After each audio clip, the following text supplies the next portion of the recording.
Unlabeled Table. We're going to talk about Passover today.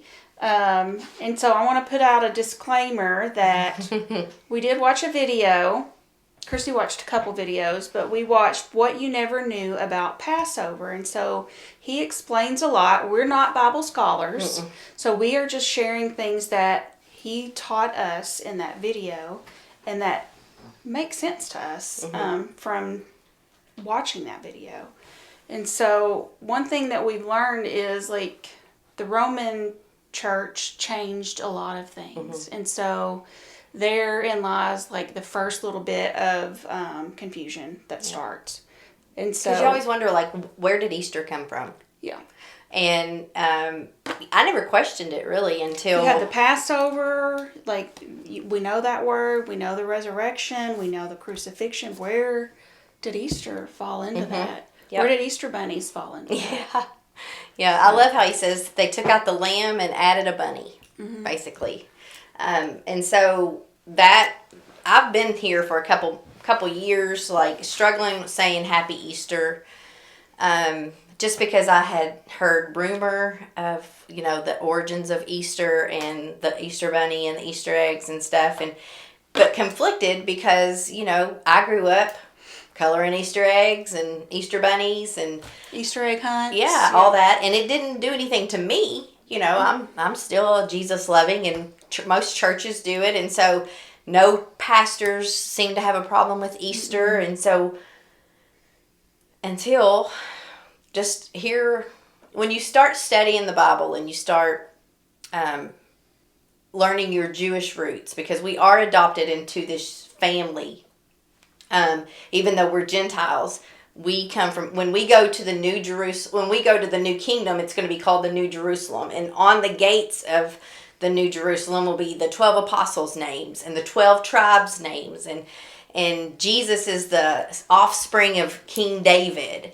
And, you know, so we have Jewish roots, and and I always question people, like, how come we don't know the festivals, you know?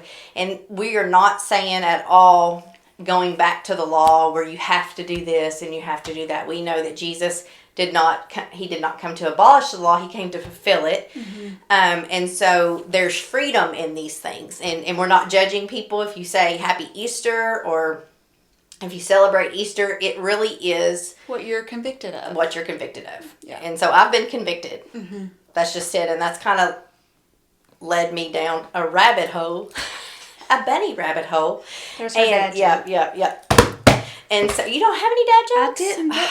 I was so anxious about this because I feel like I have like so many notes. 10 pages of notes and and this isn't to discourage like celebrating Easter.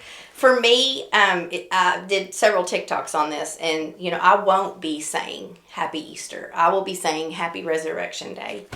Because when you know the truth, just like I said last week, we know too much to be acting like we do.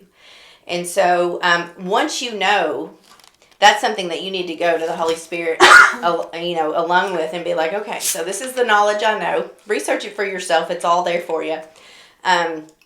Jonathan Cahn is another one that we listen to. A lot of people read his books.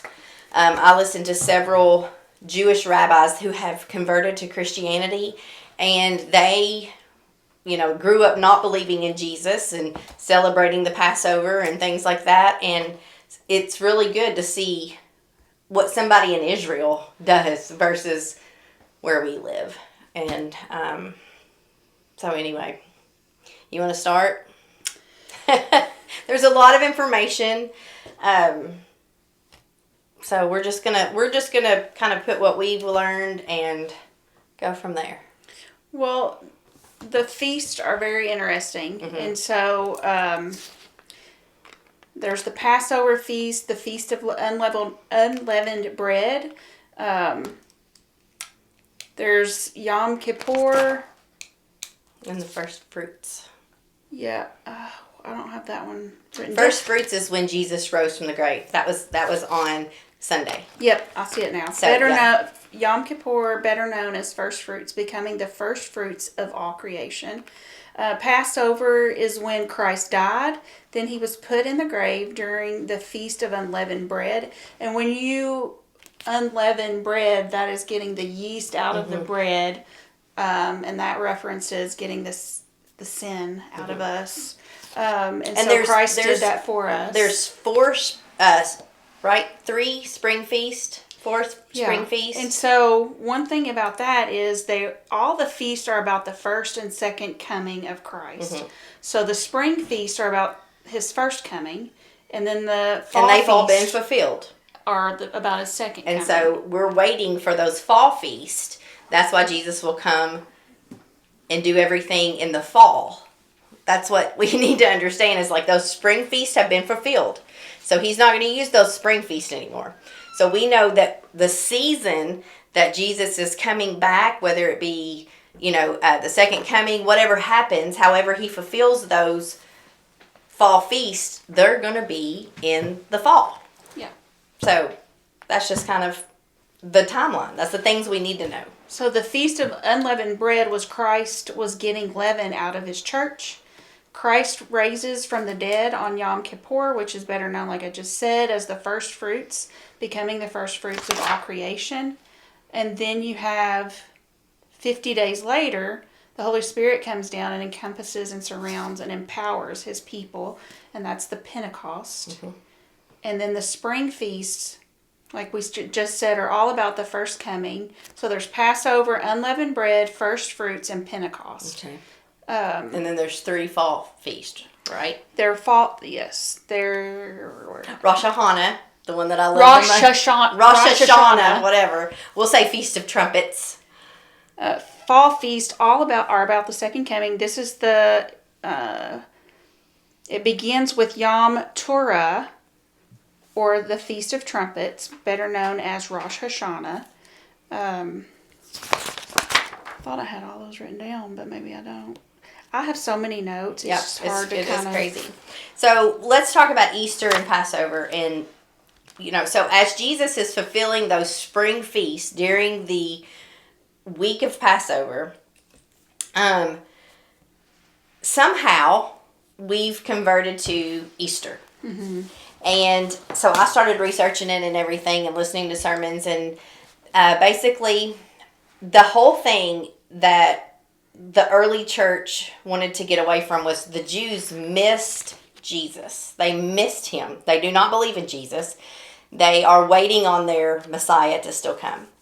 There's no longer a lamb that is sacrificed because the temple was destroyed. And so I heard someone ask a Jewish rabbi, well, how are your sins being atoned if there are no lambs being sacrificed or doves or anything? And he said, we're doing the best we can, which, duh, you missed the Messiah, And so basically the early church wanted to get away from the Jews because they missed the Messiah. And we believed in Jesus. The early church believed in Jesus, and the Jews didn't. So they wanted to separate themselves. And it went all the way up into 325 AD, when the Romans were like, we all need to do one thing. We're not going to do, they would call people who were serving or still doing Passover the 14ers, because Nisan on the 14th, that kind of like, it's the same time every year. And so you were called a 14er if you still did Passover. And when they changed, the Council of Nicaea changed it to Easter, if you were a 14er, they didn't want you any part of the church. Yeah, they were excommunicating. Yeah. And so there was a fear to celebrate Passover the correct way. And so then we got away from the roots of our Jewish roots. Yeah, our Jewish roots. And keeping up with the feast and like most Christians don't know about the feast. Like, you need to know about your feast because that's when Jesus is coming back. And they're not Jewish feasts. They are for everyone. They are God's feasts. Yes. And we're not saying go back and do a Seder, for your Passover meal, or, because in the Chosen, it shows them having their meal, and they have to take 10 drops of wine and put it on a plate, and it represents something. We're not saying that at all. At my old church, we had some Messianic Jews come, and for one of those dinners. And so everybody had to fix kosher food and bring it. But It's interesting, though. It's very interesting. And so you learn about the culture and why they do certain things. So it wasn't just fixing food, coming and eating it. They did a whole education piece on. But they believe, Jewish people believe, they still have to do Passover. They're still, going in their homes on Sabbath and all that stuff because they don't believe in Jesus. And so I think that's where the early church wanted to get away from, because we don't believe that we have to keep that Sabbath and not work and all that stuff. And we don't have to eat that certain stuff because Jesus was our Passover lamb. And so it's two different beliefs. So that's kind of where the split was.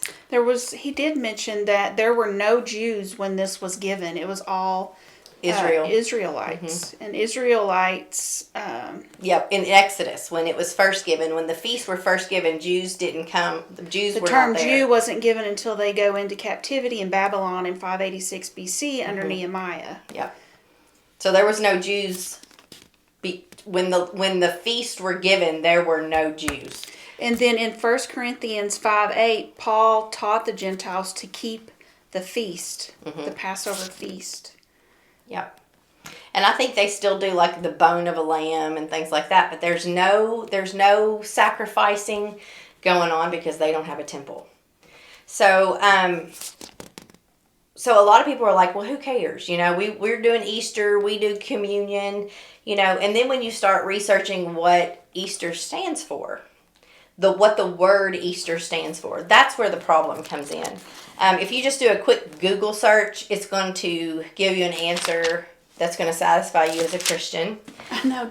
I was trying to tell Tommy about some things that I learned from this last night, and he went to Google. I was like, you don't need to look at that. Don't do that. Don't go to that. You literally have to go to, I said the Google doesn't take into account the Jewish culture and all that stuff. Yeah. But today we celebrate Easter, and this is a fact, and it's no argument about this, where the word Easter comes from. Easter is a pagan holiday associated with the sun being over the earth's equator in the springtime.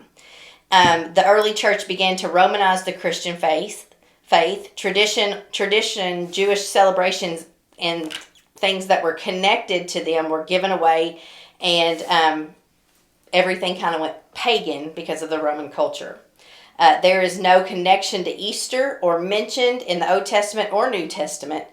It happens in the Passover season, so it's not like you're going to this Easter season. So if you have a King James version, you're like you're not telling the truth, because there is one verse in the King James version that says it's when Peter is in jail and Herod wants to keep him past the Easter holiday, which Herod's the one talking about it, so you don't really want to follow him anyway.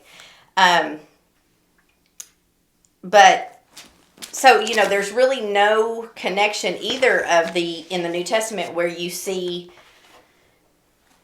the disciples or the apostles celebrating the resurrection of Jesus. They celebrate Passover, and on first fruits, that's when Jesus rose from the dead. So it's part of that Passover celebration. So I struggled with this.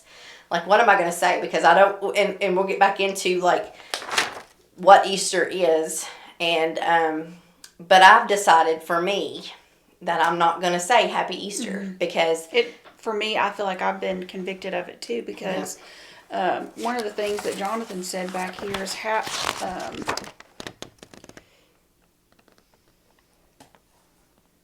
about why would you want to say Happy Easter and call your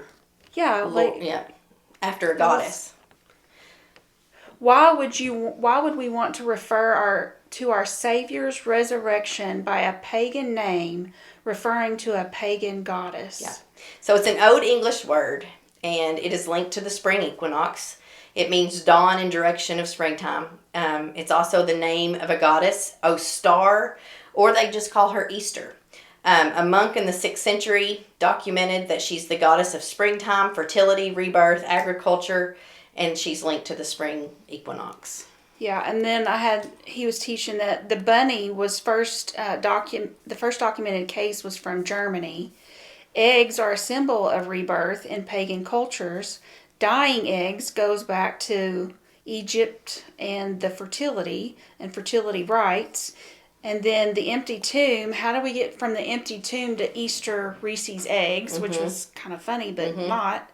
And then Jesus is the center of all this. Like Right. the feast, spring and fall, like there's nothing without any of that. Right. Like, and just for me now, like Easter's just... A goddess. It's... A goddess. Has nothing to do with what he did on the cross for me. And another thing that was very interesting to me is that we are the only English language is the only language that says Happy Easter. In Portuguese, everything else, it is Happy Passover. And so I'm like, okay. I wanted to talk about the blood on the doorpost. Yes. Because I thought that was really cool. Absolutely. And so this it all references Jesus and the covenant with him. And so in the video it showed us that there was a basin that was on the threshold between coming or before the door, the threshold, and into the house. And so this basin was what held the blood of the sacrifice. And so they would take the hyssop branch, use that, and put it on the doorpost. But it also signified the deity that you believed in. And so most of the time on their houses, on their door, beside their doorpost, they would have maybe pictures of or idols of the gods that they believed in, which were half gods and half humans. Yep. And then if you went over the basin, that meant that you were in that covenant with them. And if you stepped in it, that meant that you rejected the covenant. And so that could be a big problem. Yeah. Yeah, I just thought that was cool. And then I had never remember reading it before, but the basin is mentioned here in Exodus 12:22. You shall take a bunch of hyssop and dip it in the blood which is in the basin, and apply some of that blood that is in the basin to the lintel and the 2 doorposts, and none of you shall go outside the door of his house until morning. So basically the angel of death was coming. So the Israelites were in Egypt, and they were slaves, they were in bondage and to Pharaoh. And so, we have the plagues that God sent, and finally he sent the angel of death to kill the firstborn son. And so in order for the angel of death to pass over your house, you had to place the blood on your door frame. And I saw a picture that was really, it was more than just it passing over. That blood, it was like it was a shield. It was more than just passing over. It was like a shield. You were covered in the blood. Yeah. And so that's what Passover means. And they're told to remind their generation after generation after generation of this protection and covenant that the Lord made with the Israelites, and how they were protected. And so when they celebrate Passover, so today when we look at Passover, if we're not doing all the rituals and the things that they are to do with the food and stuff, so how should we celebrate Passover? And that's when it becomes like personal. So you look into your life, when you do Holy Communion, when you're doing communion, the Lord's Supper, you take your unleavened bread and your grape juice or whatever you have, and you are to, I always close my eyes and pray, and I always try to think of something that I need to get out of bondage to. What am I a slave to in my life? Because that's what that whole thing is about. When you take the blood and the grape juice, what is God going to deliver you from? Just like He delivered the Israelites out of Egypt. So that's how you celebrate the Passover meal. It's complicated. It's so complicated because it's so ingrained in our minds to say Happy Easter, and most Christians celebrate the empty tomb, but to everyone else, it is the Easter bunny, and it's the eggs, and it's the everything else. I mean, heck, President Biden made it Transgender Day. you know? Yeah. And so, like, if you can't see that the original Passover is under attack, and it's human nature to fall away, you know? It is human nature to forget. And so... But when you're not grounded, when you're so not much grounded in easier. your Jewish roots, and you're not reflecting and remembering, that's why he says, remind them of this. That's why every time you do this in remembrance of me. Well, if you're not celebrating Passover, it's easy to just be like, okay, empty tomb, woohoo! All right, let's go do the Easter egg hunt after church. You know, we need to really think about what we're doing and what we're saying. In that culture, there was a tradition on the 10th day of the first month of Nisan, they chose an unblemished lamb, Christ. Mm-hmm. On this day, the high priest would parade the Passover lamb on a donkey through Jerusalem, and everyone would take the palm branches and shout Hosanna in the highest. They didn't realize that's a parallel to the triumphal entry. Yeah, and so... Because Jesus came in on a donkey. They paraded him around town and shouted Hosanna. And they didn't even know. And they didn't even know that he was the final Passover lamb. That's why we don't have to have those sacrifices to atone for our sin.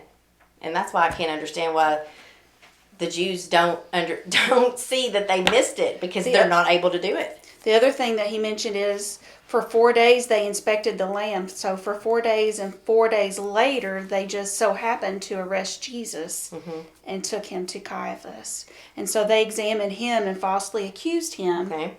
And this lines up with the Torah, where it says that they had to inspect the lamb before they sacrificed it. It all points back to Jesus. Sunday, Monday, Tuesday, Wednesday, Thursday. I'm going to get there. I'm going to get to that Thursday. They sacrificed him on the 14th day of Nisan, the first month of the year, between the evenings, in Hebrew timing, in between 3 and 6 p.m. Mm-hmm. Well, he was off of the cross.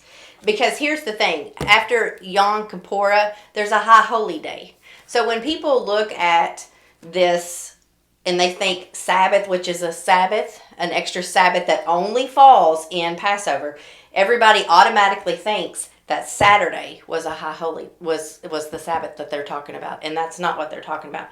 So let me talk to you a little bit about the day. You know, I used to always believe Jesus was crucified on a Friday, but it never calculated up. I could never get, because the Bible says, Jesus says, that just as Jonah was in the belly of the whale for 3 days and 3 nights, so will the Son of Man be in the belly of the earth for 3 days and 3 nights. And then you're like, Friday night, Saturday night. No, that'll work. So then, and you try to calculate, it never calculates up. Yeah. Never calculates up. It's never set right with me. And so, Alan Nolan.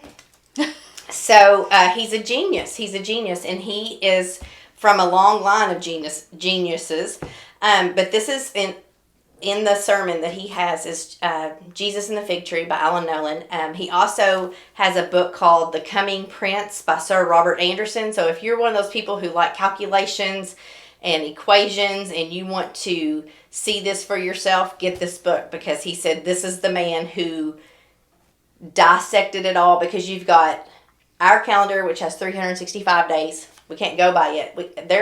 The prophetic calendar has 360 days. And so there's a commandment for the city to be rebuilt. So if you know Daniel, which is so hard to understand, the prophecy of Daniel and the end times, I've listened to this sermon like 4 times, and I'm just now starting to understand it. But Daniel prophesied the exact day, the exact month, and the exact year Jesus would enter in the triumphal entry. Hence the reason Jesus wept as he was walking in. There was no excuse, and even Jesus said that there was no excuse that the Jews should have missed him, because if they believed that Daniel was the prophet, they should have been able to calculate it. But in Nehemiah 2, chapter 2, verse 5 and 8, and 17 and 18, Daniel says that when the decree was come out for Jerusalem's city to be rebuilt, not the temple, the city, that was on, this is all in our time, March 14th, 445 BC. And so from that day, he calculated how many days it would be until the triumphal entry. And you do that by doing, there was 483 years. And then you times that by 360 days. I know that's crazy.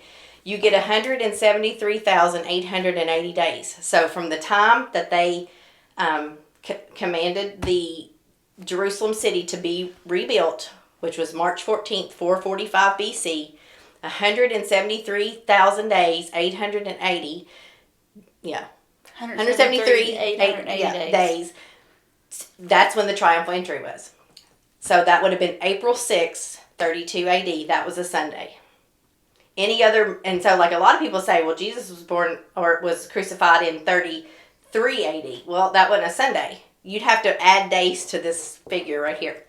Then April 10th was on Passover, was a Thursday. April 10th, 32 AD, which gives you your 3 days and your 3 nights.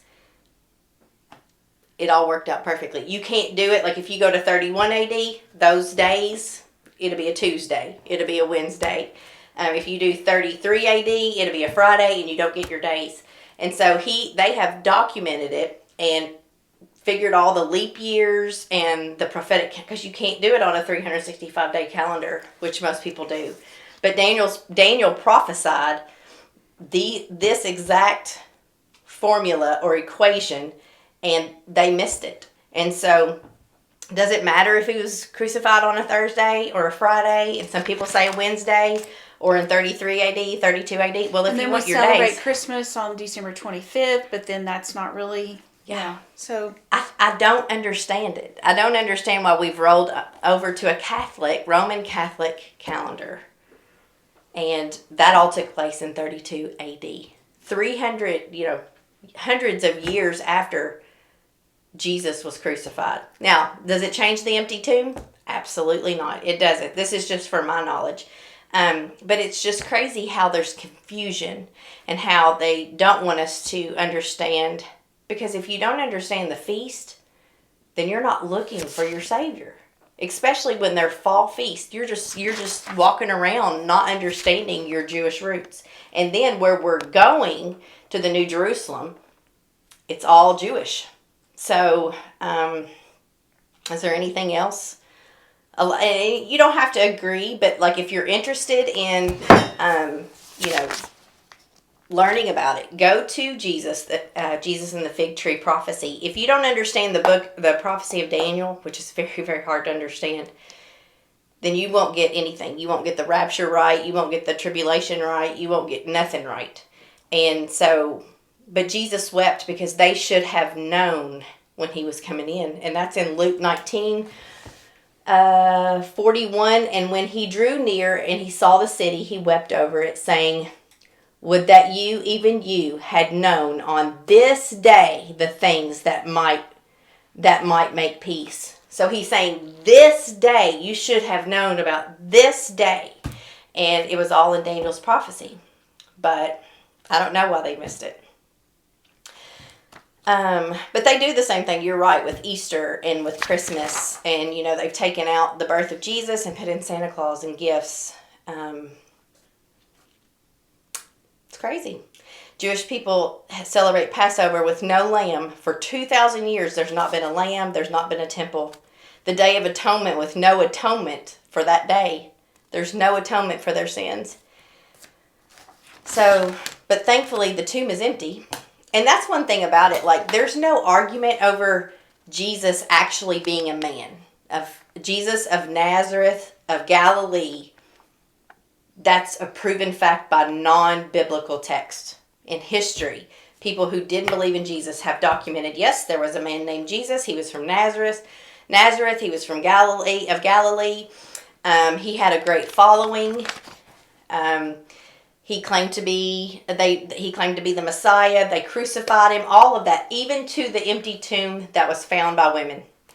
All of that is documented in history outside of the Bible. So there's no argument there. The only argument is that he rose from the grave. And so when you look at all of that, we know that they would have never had put the women. It's documented that women found it. Well, if the disciples made it up, they would have never put the women.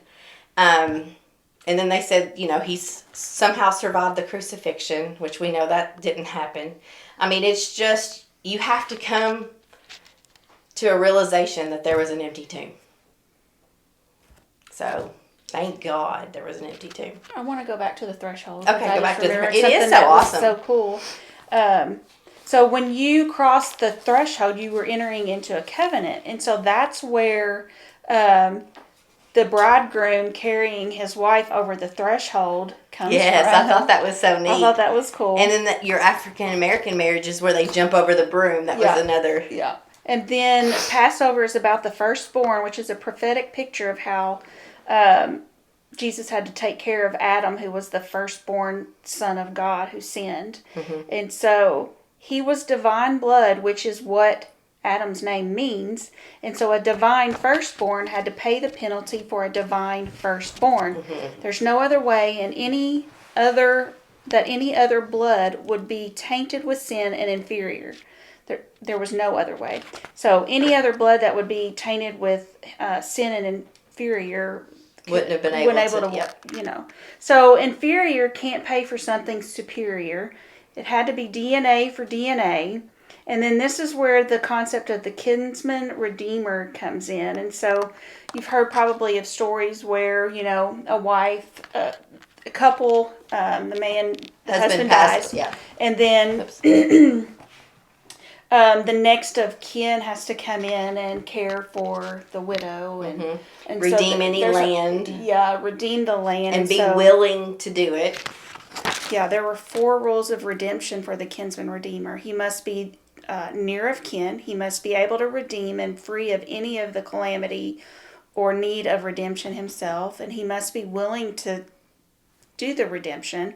And the redemption was complete when the price was fully, completely paid. And so that's what Jesus did for us on the cross.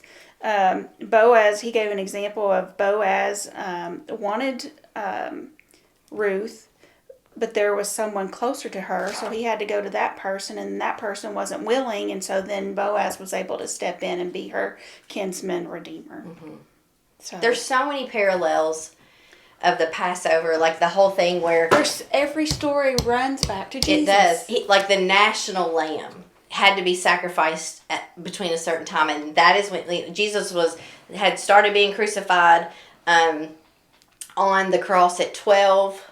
They blew the shofar at 3, and I think that's when he started walking. But anyway, at 12 he was hung on the cross, and by 3 he was almost dead by the time, because most men would hang on that cross for days, and he was almost dead. He was almost beaten to death with no bones broken. That's one thing about it, and I think that's the best part, was because they were in such a hurry to get those, that we were talking about it the other night in the car with my daughter and husband. He died from asphyxiation because he drowned on his own fluid in his lungs. But they would push up on the cross on their feet to get a breath. Mm-hmm. And then that would give them a breath. But it would be so painful in their feet that they would let go for just a few minutes, and then they wouldn't be able to breathe. And so it was a constant up and down, up and down. Well, it got if they were taking too long, then the Roman soldiers would go over and break their legs where they could not push back up, and then they would just drown. And so they were in such a hurry to get Jesus off of the cross because there was a high holy day that was coming, and that he was already dead. And so they broke the other 2 criminals that were crucified beside him, broke both of their legs, but did not break Jesus's, and then he was pierced in his side, and there was just fluid. And so there's so much stuff in that was foretold, prophesied, and it just points to Jesus being the Messiah. And so this is the year of Jubilee. I don't even know what that means, but I just know this is a year of Jubilee. And then a lot of people are talking about, wasn't that where if you lost land that you could get it back or something like that? That's what we're in. Yeah. We're in the year of Jubilee. And I was listening to this guy, and he was talking about, most people think that we're billions of years old. We're not billions of years old. This earth is not. And that it goes in by thousands of years. It's kind of like the first day of creation is the first 1,000. There's 7,000 years that this earth is going to be here. We're in the 6,000. Jesus was born in the 4,000. So there's been 4,000. He was crucified in the 4,000 year of this earth being 4,000 years old. So we went 5,000. We're in the 6,000. And there's only 7,000. That 7,000 is the 1,000-year reign. So we're in the 6,000. We're in the minutes of the final days of end times where we are. And so Jesus could come at any time. Fall feast this year, you should be looking for him. And don't, I hate when people are like, oh, you don't know the day or the hour. No, but you know the season. And we are children of light. And it says that it will not come as a thief in the night. But you got to know your Jewish feast. You should be looking for him. The other thing that I wanted to talk about was Leviticus 14:1, where it talks about the two birds. And so the one bird represents Christ, the other represents us. And so the one bird had to be killed in order for the other to be set free. And so there's leprosy involved, and the only way to heal the leper and declare him clean is that the bird that's alive has to be killed. A bird that is alive has to be killed. Then the other bird has to be dipped in the blood of that bird that's alive with blood all over it, and it's set free. I know. You've read that before, I know. And I'm like... in Leviticus, back to all Jesus. of that, yeah. Everything in Leviticus, everything points to Jesus from Genesis 1 until the end. I didn't want to read that because Jesus. it's very long. It's is. like 14:1 through I don't know. You can take a red line 9 and draw it all the way through, and it all points to Jesus. Every verse, and nothing. I love how they say with the Bible, this Bible was wrote by over 40 authors who spoke 3 different languages. Sometimes people were dead before another author was writing, and there's nothing that is wrong. There's nothing that contradicts itself. That story represents our sin, the leper, the sin, the leprosy. So I didn't really put that 2 and 2 together. So sin equals leprosy. We are tainted with the sin. So Christ died, and we are dipped in his blood. That's our baptism. In ancient Hebrew, that is called mikvah, fully immersing in the blood and the water. When we came out, we are transformed. We are set free. So that's the whole, I know it is. I love learned to go with so it. much. Yes, Yeah. by just saying when we the things that we're learning, we're questioning, but it all is bringing it back. So should you be judged for celebrating Easter? No. This is all personal. Paul says don't judge over food or festivals or moons or Sabbaths or anything like that. And so if you're not convicted, say Happy Easter. If you're not convicted, or maybe it took me a couple years to believe about this stuff, and but yeah, it's Happy Resurrection Day for me, unless I just forget and say Happy Easter on accident because it's so ingrained in my brain. But I almost bought a T-shirt with these Easter bunnies on it, and I was like, no, I'm gonna put that back. Yeah. I really hate it. And of course, but it was really cute. Yeah, my grandkids, they're going to Easter egg hunt, and they're going to have and they're going to have Easter candy and stuff like that. I don't know how you get around it because it's so big in the church. But in other news, Britain has banned the worship of Jesus, whether you're fellowshipping or whether you're praying, whether you are in full worship of Jesus, and it's a 2-year prison sentence. When did that go into effect? I saw it as a rumor there for a little while, but it has been confirmed. And so you can look that up. You're not allowed there, just like Biden did the transgender day for Easter, Last year, yeah. It's crazy. And then of course Katy Perry went to space for 11 minutes. It's getting a little wild. Who else went, Alicia? Gail. Isn't that What's her Oprah's last friend, name? or Gail. is she on The View, or King. Gail King? That's Oprah's. She's on CBS this morning. Yeah, but she's Oprah's friend, or. And Oprah believes there's many ways to. Yeah, Oprah believes there's many ways. So so the whole purpose of this weekend is to celebrate an empty tomb, regardless of anything else. And this episode is to get you curious and to look into it for yourself. Yeah, I want everybody to look it up because, I have studied it and I have listened till my head hurts, And also there is a cartoon that's out probably. It'll be the weekend when y'all see this, but it's called King of Kings, and we are taking our after-school kids on Friday to see it because most of our after-school kids are unchurched children. How many, Brittany, do you think we have? Probably 60 after-school kids. And my daughter went and saw it last night, or the night before last, and she cried the whole way through it. It's so beautifully done. I've read all of the reviews on it.